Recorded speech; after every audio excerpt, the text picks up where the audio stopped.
Wrong, wrong, wrong, wrong, wrong. Trust me, you're gonna wanna know this.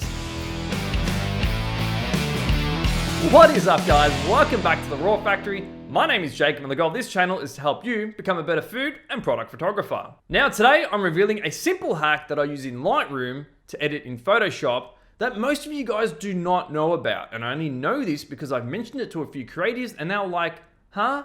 What? And they're like, this is a game changer. So I thought, I've got to put this out there. If you're using Lightroom Classic, keep watching. So what exactly am I talking about? Well, first of all, if you're editing in Lightroom and you're ready to take your image into Photoshop to edit and retouch and make alterations, this is my process. Right-click the image that you want to make changes to, select Edit in Adobe Photoshop.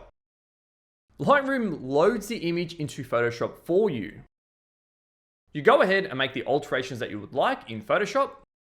And once you are done, all you have to do is click the Save button. That's right, all you have to do is click the Save button. Because guys, this is where the magic happens. Photoshop saves the image and takes it back to Lightroom for you, right?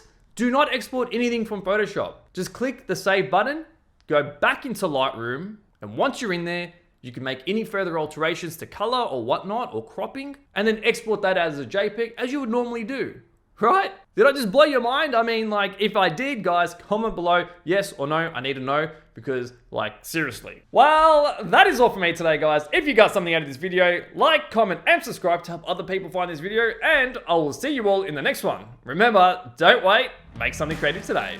Catches.